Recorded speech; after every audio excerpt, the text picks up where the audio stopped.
Dear Venerable Bhante, Dhamma friends, today also we are going to take time for the talk. Everyone settle down for the talk and give the consent with 3 times sadhu, sadhu, sadhu. Namo tasse bhagavatu arahato samma sambuddhasse. Namo tasse bhagavatu arahato samma sambuddhasse. Namo tasse bhagavatu arahato samma sambuddhasse. Avidya paccaya sankhara, sankhara paccaya viññānam, viññāna paccaya nama rūpaṃ, nama rūpa paccaya salayatanam, salayatana paccaya passo, passa paccaya vedana, vedana paccaya tanhāti. Dear Bhante, Venerable sisters and brothers, my friends, as you know, we are trying to understand the term Vedana, feelings, as much as possible from the theoretical point of view, or from as far as the book knowledge is concerned, or by listening, and try to understand, digest it more towards our spiritual life. And then we practice to get the direct touch. So, as far as Venerable Maha is recommending, the feeling is one of the things one must understand, know thoroughly. First and foremost thing is the theoretical understanding. So, yesterday we tried to understand the 11 facets of the Vedana or feeling, with compared with the 11 facets of the materiality, Rupa. And to understand detail either on Vedana, feeling, or on materiality, one must have clarity in the mind, or kind of a mindfulness.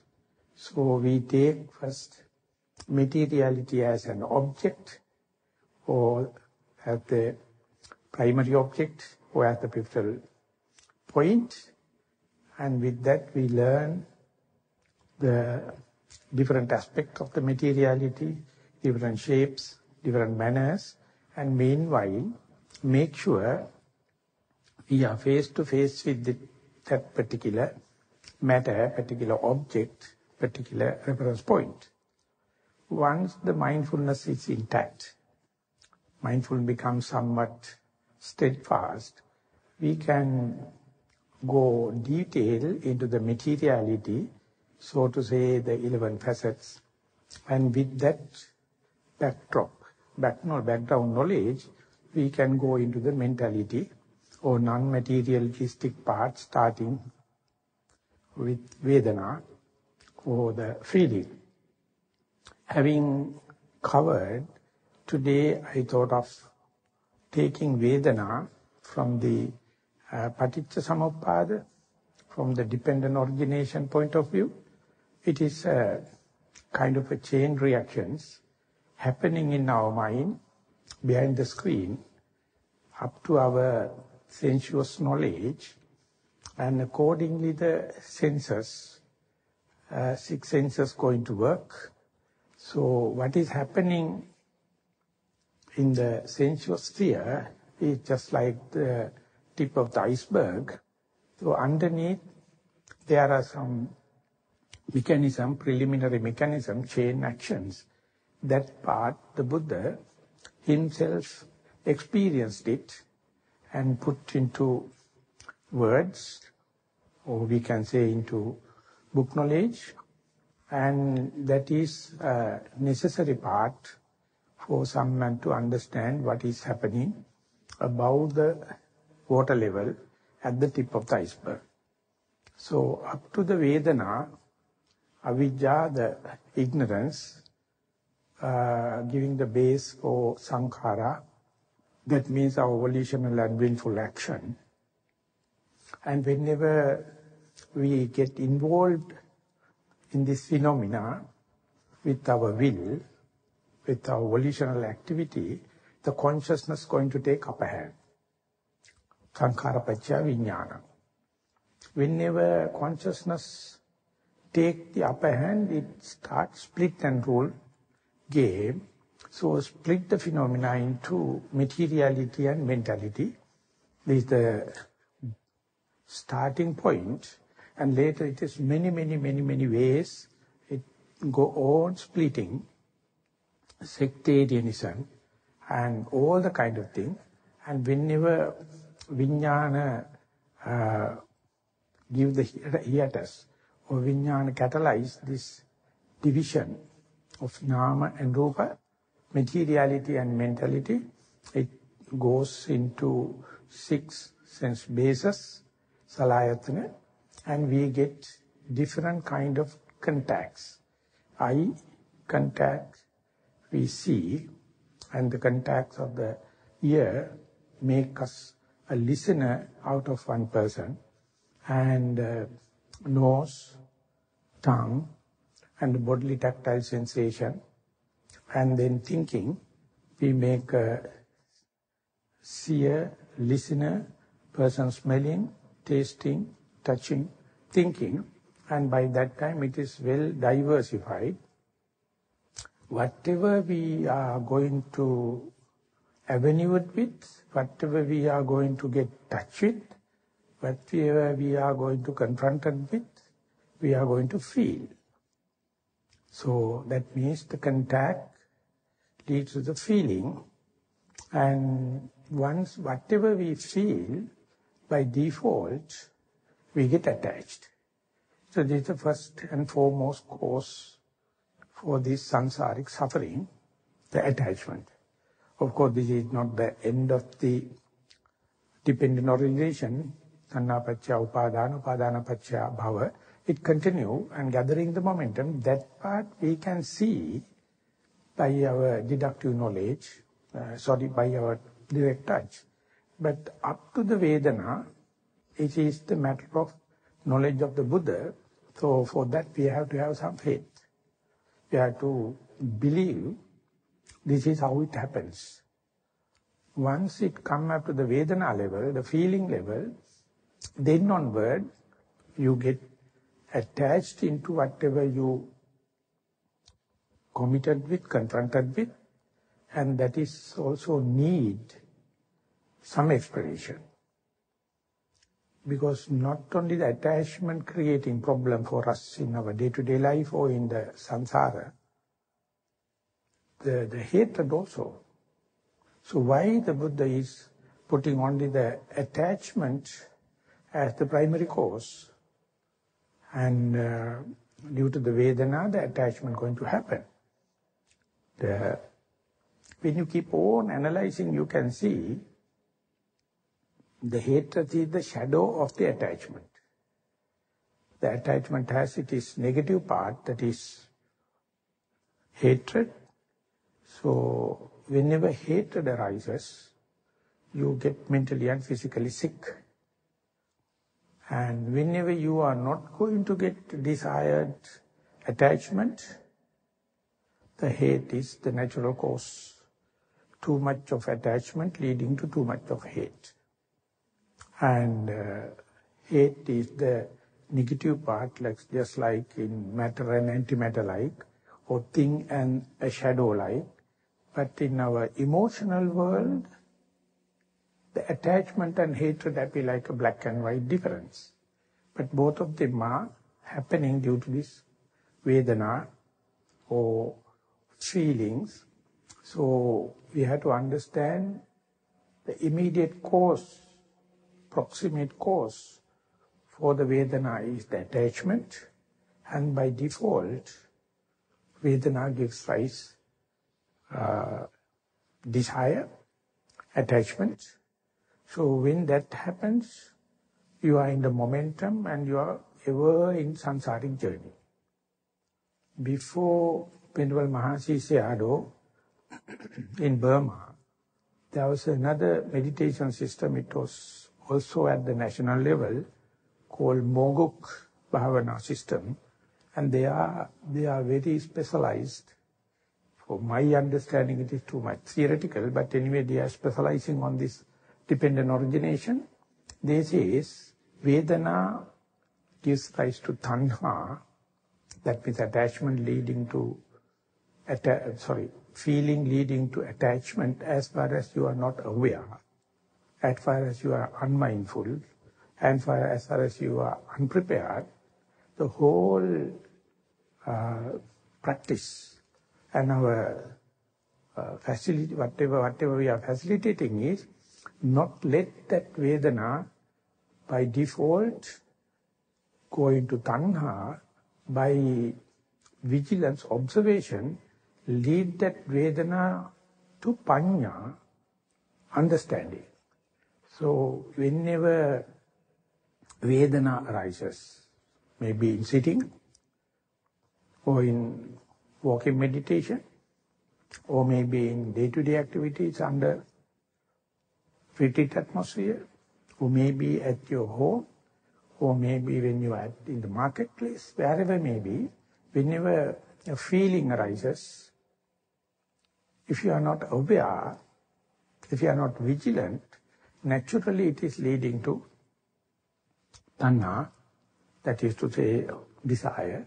But if you are a vigilant person, if you are a well-versed and listen beforehand and be prepared, and you know how to thin slice the time, and don't let the Vedana lead to Tanha by default, just be vigilant and diligent at the Vedana level, then there you get a chance to understand the Vedana itself before leading to Tanha. There we can say that particular person is a yogi. That means he is analyzing. Other person is called bhogi. He is a consumerization. He is just under the pleasure principle. He just dragged into the Tanha. But if you are a yogi, if you have this theoretical understanding, if you know how to apply your theory knowledge and the deductive knowledge, and to be aware, be prepared at the Vedana level, it is very, very interesting place, interesting junction, or the Buddha considers as the weakest junction in this chain reaction. And if you can analyze it, whenever the Vedana arises, rather than be critical and be judgmental and assuming and reactive, if you can analyze, to analyze it, you can't do it by overnight.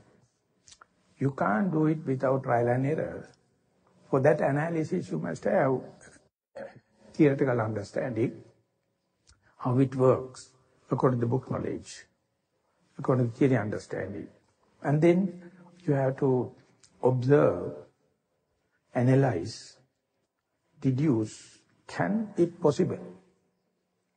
Can I live in a life so that I can, when and where feeling arises, just not to rush, but to be aware, be mindful, be diligent, be vigilant, and see unrestrained mind leading to tanha.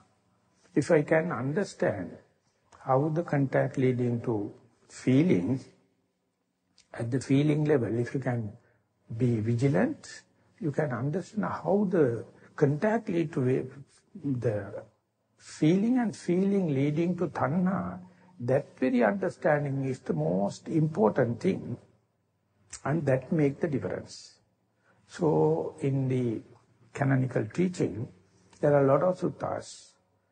Buddha tried to explain how these things are happening. What will happen if you are mindful, and what will happen if you are not mindful. Both of them is a subject matter for the Buddha. So the Buddha first explained, whenever someone is unaware, unprepared, unmindful, this is what happens.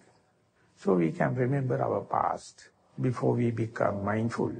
Whenever something happens, feeling, we are quickly reacting without try to pause there and go prepare with preparedness, and immediately a chain reaction going to take place by default, and the desire happens.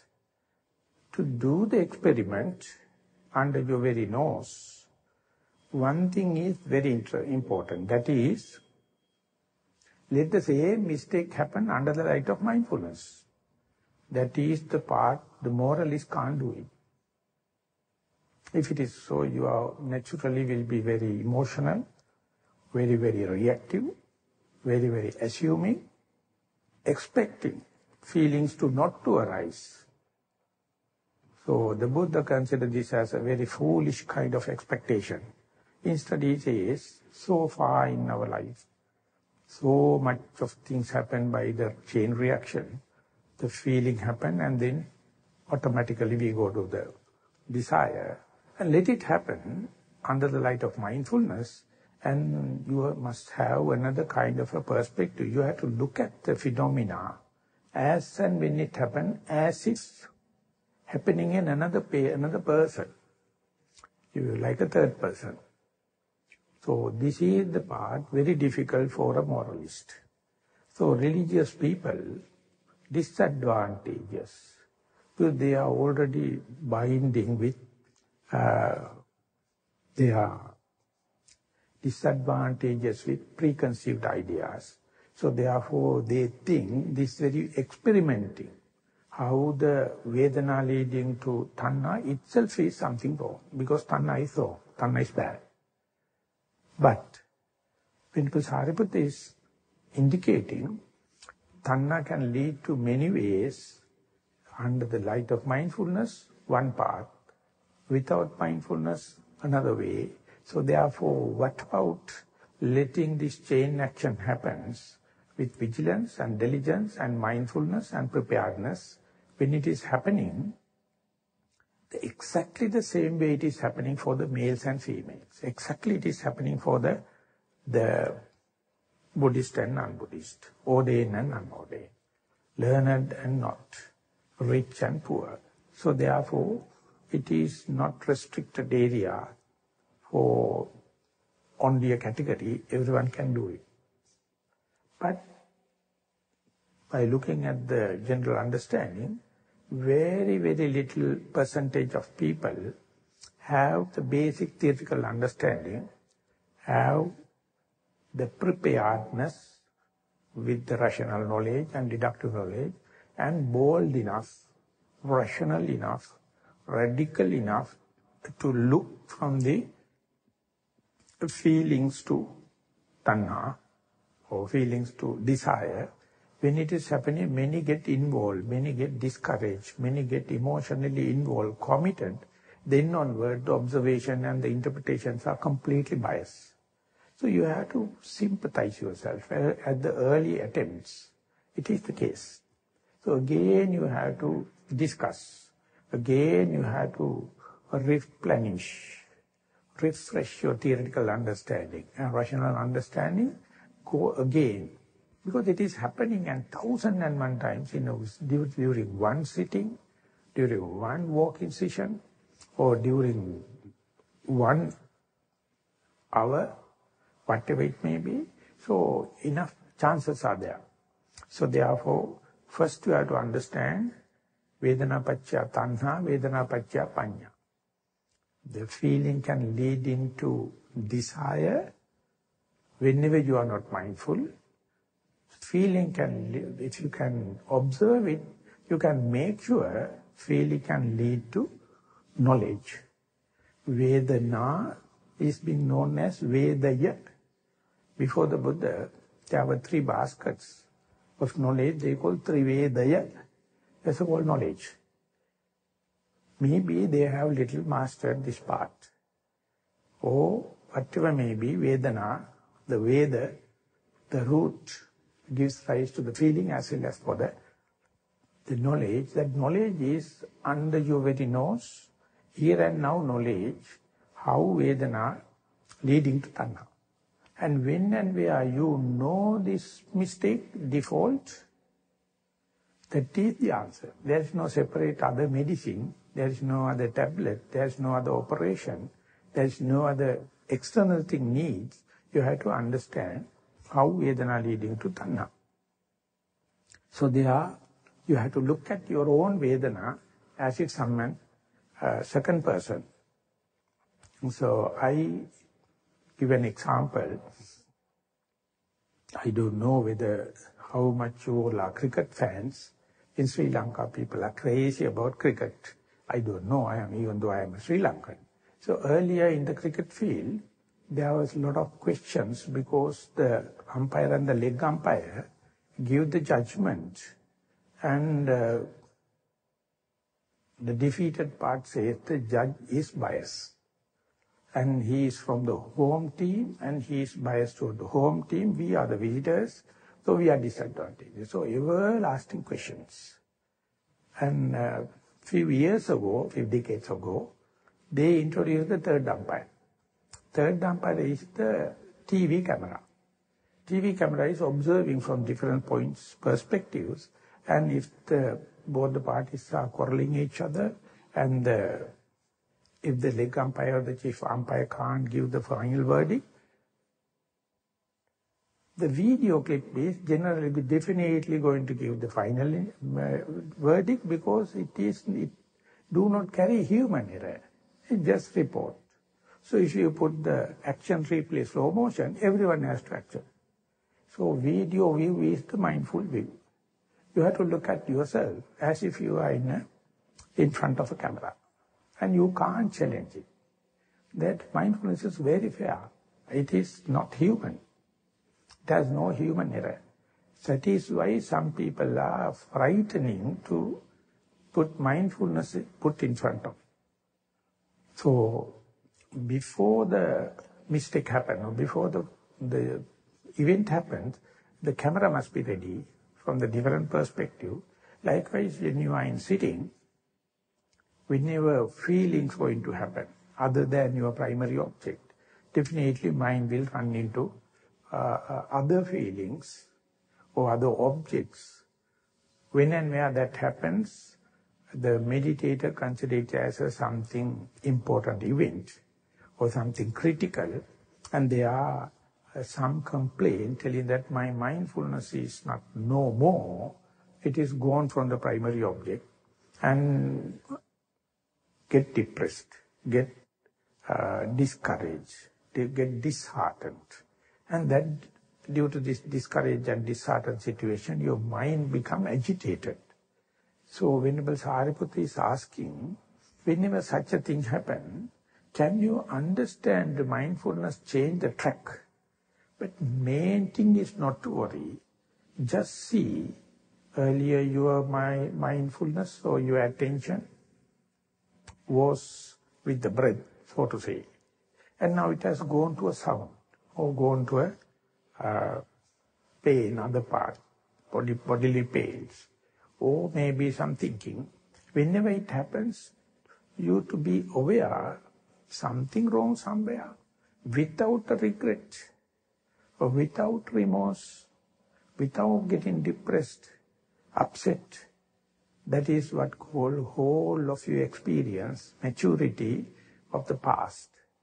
So when and where such a thing happen, if you can understand, main thing is not to worry, just be aware, mind is not with my desired object.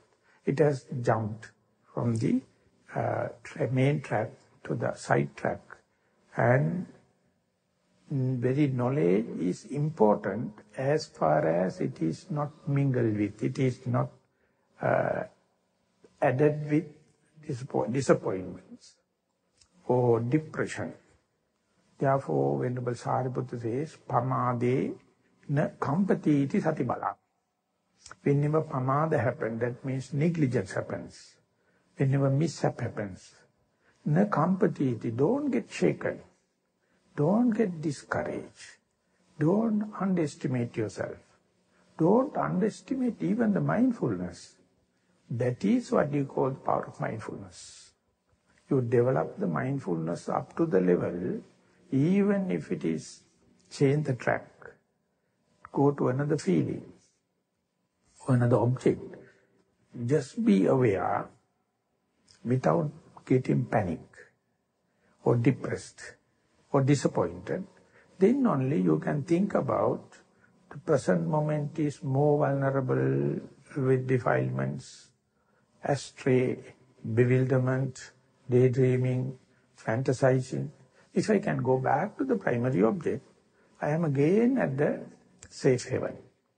I am with the less defilement, less corruption. So if the mind is not agitated, there are many chances for unmindful mind to take from the secondary object to the primary object. Whenever you can do it, then and there, it won't take any time. If you know this is the task of the yogi with mindfulness as well as some understanding of the materiality, he or she can be steady even if it is gone out of the track and can bring back to the your safe haven, to the primary object. That bringing back to the primary object is always an option if you are not depressed, if you are not disturbed, if you are not panicked. So that is the chance you are going to get.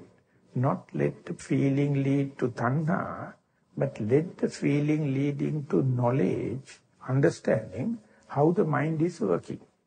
So for that, you have to understand how many thousands of trial and error you have to sympathize.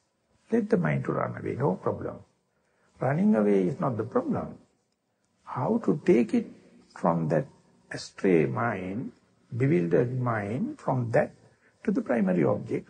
For that, you have to go prepared, be mindful. Main thing is not to worry, and safely bring the mind back to the primary object. So, to explain it in a very, very dramatic way, the Buddha in the Madhupindika Sutta is given a very vast amount of information and tools, someone to be ready. He has to understand that whenever mind is exposed to visual objects, for example, we say we are doing walking meditation. We are supposed to keep the eyes open. While we are walking in the middle, fairly we can keep the track with the left leg, right leg, left leg, right leg. There also you can feel the sensitivity of your skin, of your soul, the heel, the arch, and the toes, how the pressure is from the heel to toes changing, and when it is gone to the tip of the toe, how the next leg come and take the weight from the heel and shift into the toes. And when it is happening, even the eyes are open. The consciousness is not gone to the visual objects.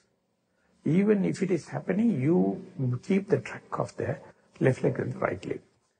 But when you go to the furthest end, when you are turning, your track will be disturbed, your posture will be changed, you are in a posture junction, and there the attention from the sensitivity of the skin can jump into eye sensitivity, ear sensitivity, or any other part of your body according to the circumstances.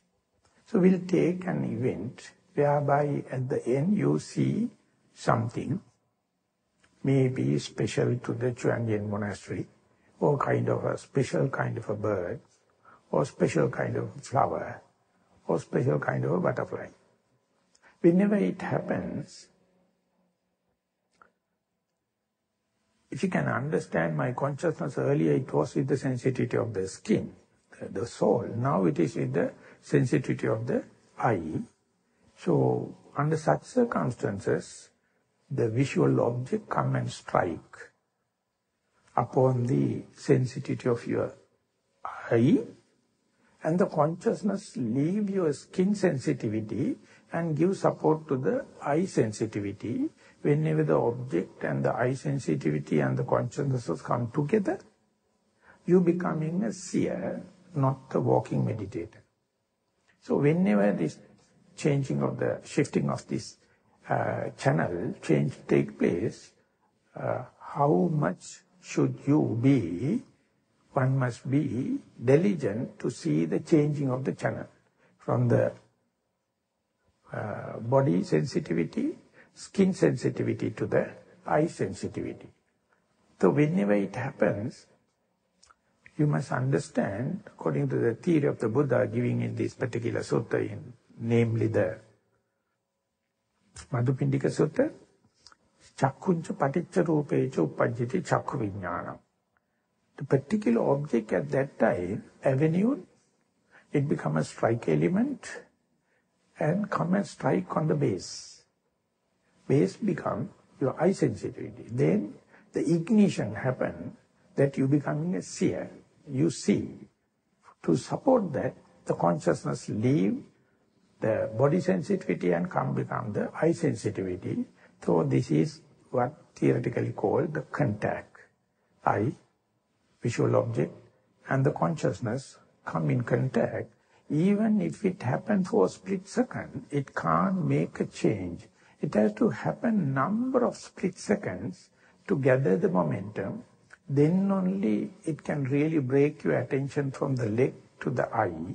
So imagine now you are looking at something and you know, we'll say you happen to know, now I am no more with the leg, no more I am with the walking meditation, I am seeing. So you know the contact is happening. So whenever the contact happens, you can't feel the heel, you can't feel the arch, you can't feel the toe. Instead you can feel the object you are observing now.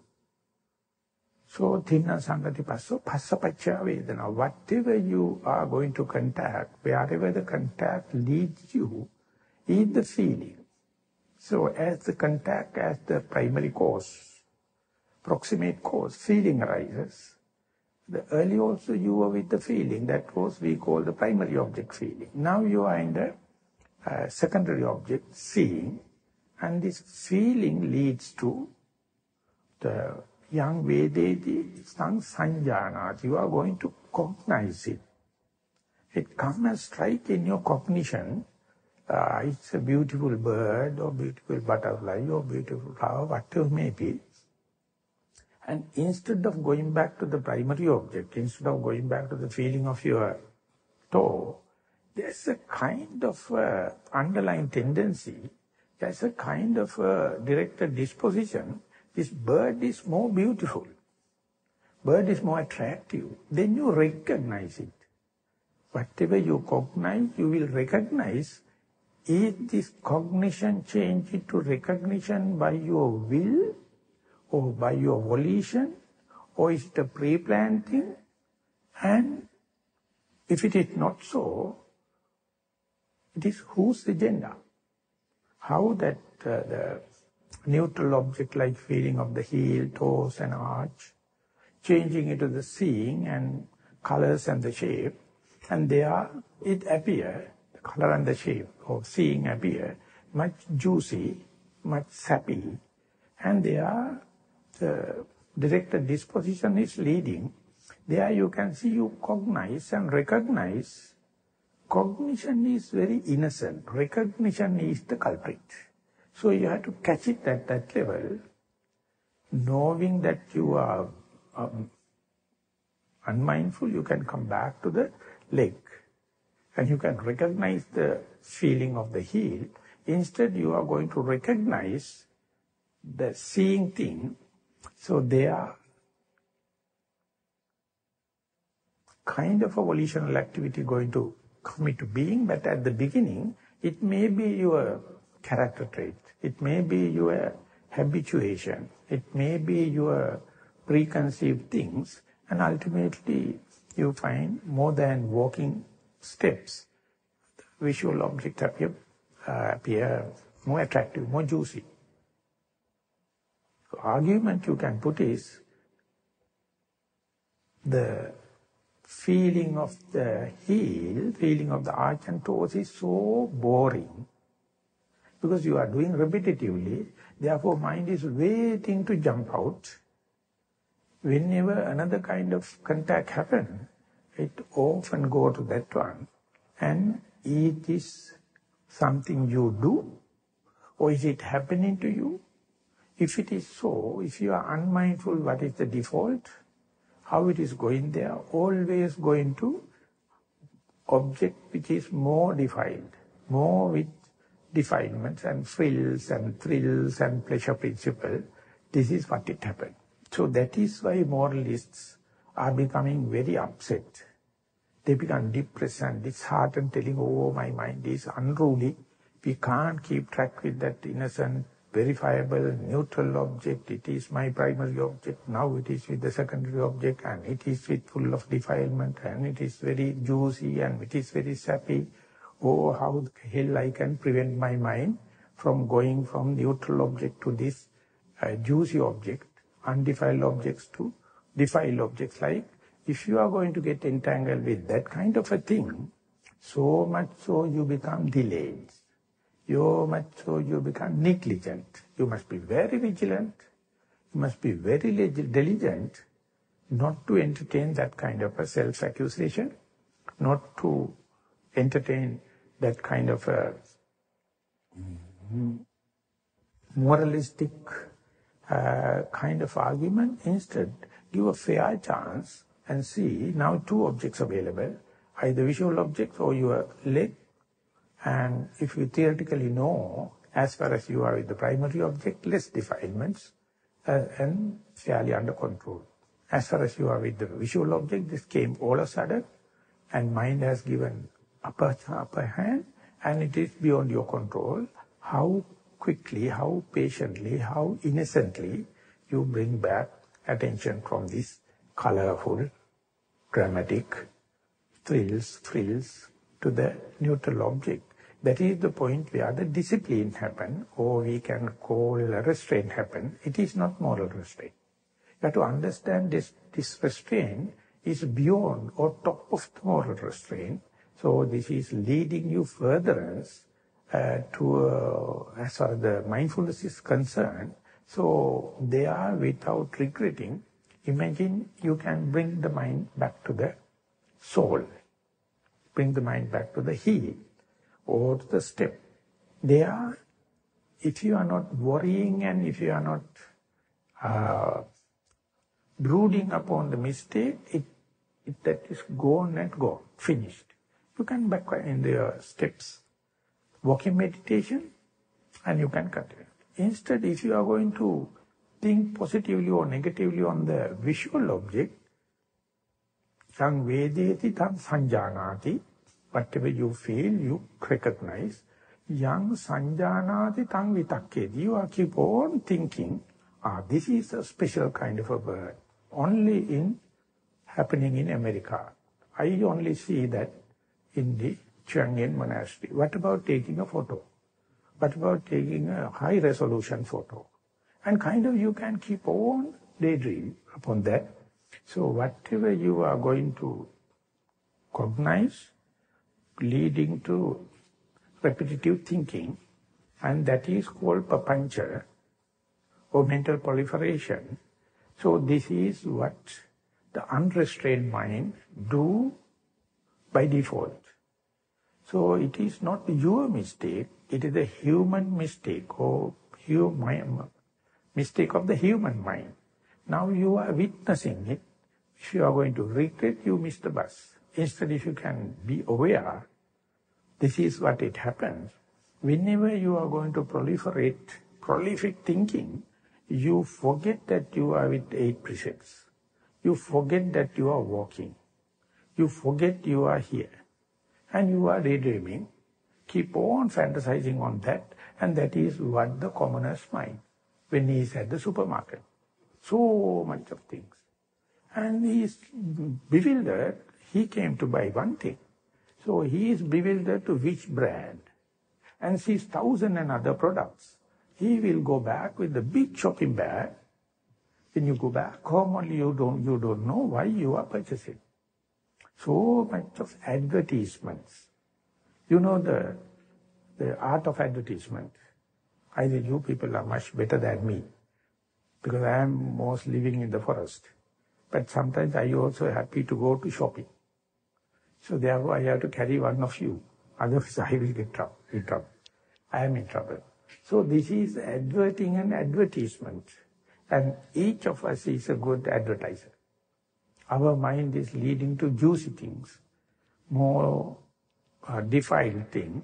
Whenever you get options, it is running. So imagine when you are giving with 1001 options, with unruly mind, unrestrained mind, what your mind going to select indicate the natural selection. That is what the evolution theory. Whenever get a lot of options, unrestrained mind pick what is going to give the highest pleasure. That is called pleasure principle. And ultimately when you get addicted only, you find that momentum, you can't stop it. The Buddha, even though he has not seen such a big supermarkets, 2,600 years ago, he says, due to your past karmic forces, at a given time, 1001 options happens. And out of these things, what is the most undefiled? What is the most neutral? What's the most beneficial and creating well-being to you is the least selection. So that is the point Buddha is going to give on the theoretical understanding and ask you to think before going to the supermarket. And think, you are going to do this, can you go with that idea and come with that idea rather than getting fantasized and daydreaming at the supermarket and lost. So exactly when you are going to go to sitting meditation, walking meditation, and in day-to-day activities, don't expect one object to arise. That is not the samsara. You will have 1001 objects. And over there, which one you select indicate who you are. What you select, that you are. Wherever you go, there you are. What you see, there that you are. So whatever you select indicate your underlying disposition, your habitual disposition, your real me, real culprit. So give a lot of chances, lot of options, and see how the mindful mind, how the unmindful mind. It's a very, very interesting. You can do it on experimental basis, and there are number of places where the Buddha explained with different circumstances, once you've given a lot of options, and how unmindful mind, unprepared mind, unvigilant mind is working, and how whenever mind is prepared, whenever mind is mindful, even within yourself, after you have certain amount of trial and error with mindfulness, you can go prepare a completely different person. If something happens all of a sudden, you are a complete different person. So moralists never sympathize these two. I don't know how far I am correct to put this model, that we can look at 1001 as a one unit or one system, or you can reduce to reductionism into one particle. So when you're given, are you going to consider everything as one system with a system approach, or going to consider one individual particle in the reductionist way? Is always possible two options. That is to say, whether you are working with the left side, left hemisphere of your brain, or whether you are working with the right hemisphere. If you are going to take reductionist method, you are forgetting about the system. Verbal global warming is happening. And environmental pollution is happening. Your mind pollution also happening. But you are not worrying about the system. At the moment, you go for thrills to indulgence of your faculties. So you go by individual particle. individual events, and you become blindfold to the system. Whenever you are going to give a system approach, the individual tiny particle is immaterial, not important. So, with what kind of a mindset you are going to the supermarket, you are going to the lunch table, you are going to the dinner table, you are going to the party, you are going to the carnival, and whenever you are mindful, you can experiment whenever you are with the system approach and whenever you are with reductionist theory or left brain and the right brain. I mean, the neuroscientists, they often say the left brain is overpowering the right brain, and left brain is more masculine kind, attacking kind, rationalizing, arguing, heated argument. And the right brain is more with the system approach and aesthetic, and it is not fighting, it is not arguing, so it is withdrawing all the time. So whenever you are meditating, as a successful meditator, it's a very mindful meditator with a very vigilant, when you do nothing, when you're confronted with nothing, that is the only point left brain and the right brain get equal chances. As far as you are thinking, as far as you are volitional, as far as we are with motivation and kind of thing, you are working with the left brain, and there the right brain becomes paralyzed. So that is why whenever you are meditating and to see only with the left leg and the right leg, you know it is boring, never mind. Even if it is going towards other objects, you patiently, innocently bring back to the your primary object. At the time, in walking meditation, you feel like everything is happening rather than doing. Effortlessly walking happens. So you can observe yourself walking and nothing to give any command, nothing to note it. And when it is happening, you can see it is like autopiloting, robo-like. When it's happening, you can see the whole action of walking. You can think, we being four-legged beings, 40,000 years ago, now we are walking with two legs. That's the evolution. And balancing our whole weight upon these two sticks is a miracle on the earth. And while you are walking, virtually you are always with one leg. Other leg is swinging. And your whole body weight is one leg. And still you are not falling. And you can see a toddler, a young baby, try to walk. And they are what a kind of a balancing to get the body weight upon the two legs and to walk one left leg, right leg, left leg, right leg. It's such an adventure, but now we have forgotten. But again, when you are doing the walking meditation, you become a baby. You become a beginner's mind. You see how the left leg is handling the weight from the heel through the arch to the toes. And when it is going to the tip end of the toe, how the right leg come and take the weight first from the heel, and then when it is changing to towards the toes, again the left leg swing and come back. And how it is happening, Buddha is telling it is each leg is like a fork in a wheel.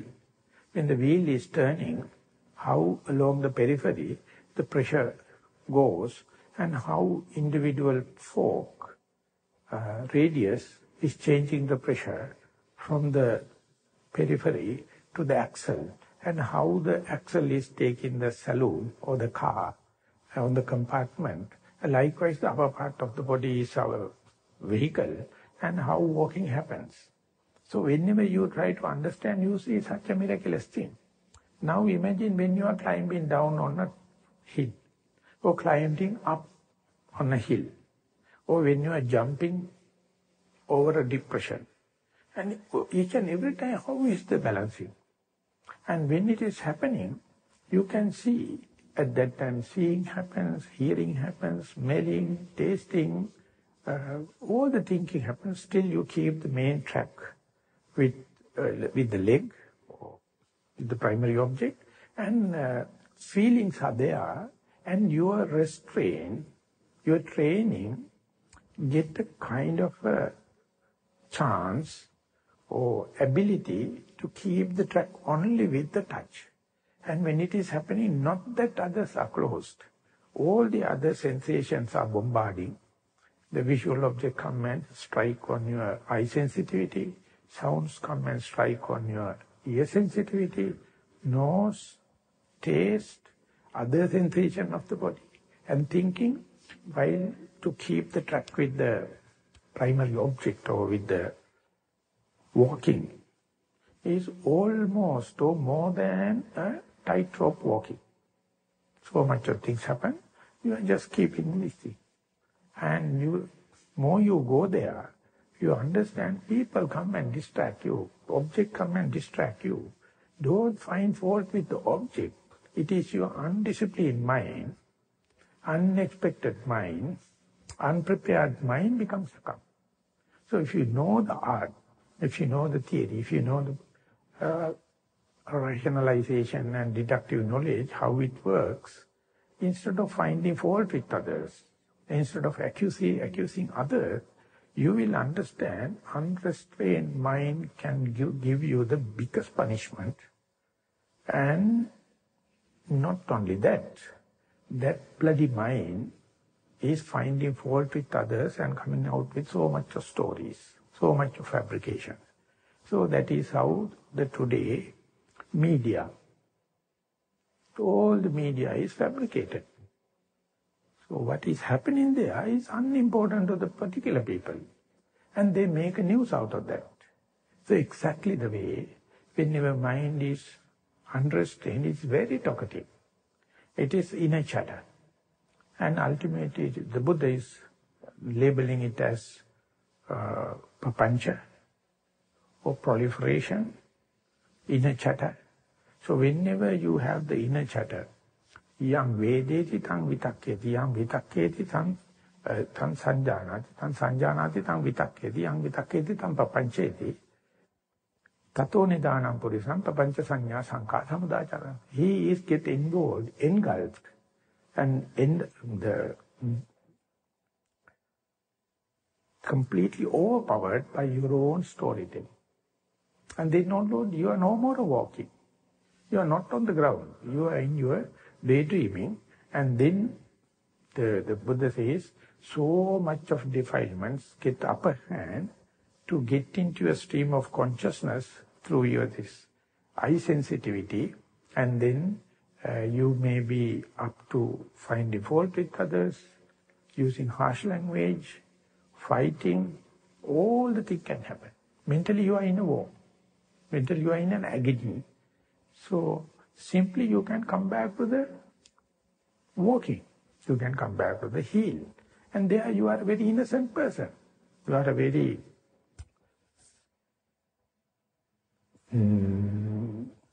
calm person. And whenever you go to the secondary object and start the proliferating, recognizing and kind of thing, the huge agitation can happen. So whenever you are meditating at the half-boiled way, whenever you are halfway through, this agitation appear like aggravation. You feel mindfulness going to give so much of aggressivity or aggravation or mental proliferation, you may pass 2-3 nights without a sleep. Everything appears very prolific, very dynamic. You can't do away. And after that only you will gain certain amount of restraint. Of course, it is beyond moral restraint. You learn how to strike, how to hit on the nail, and to be aware whenever the feeling arises. Don't get bewildered. Don't run by pleasure principle. Don't run by indulgence of the faculties. Just be aware. Just be aware. Let cognition happen, but don't recognize. While walking, so much of things happen. But don't fight with it. Don't try to be selective. As far as you know your primary object, just be innocent, be with the primary object, let others happen. If you are going to put earplugs, and if you are going to close your eyes, if you are going to, then the situation is not natural. Let things happen. Of course, you are coming to the forest and doing like in the center like this, less amount of provocative things, less amount of provocative hearing. That is good, but don't stop them. And meanwhile, learn how to maintain the balance in a tightrope walking.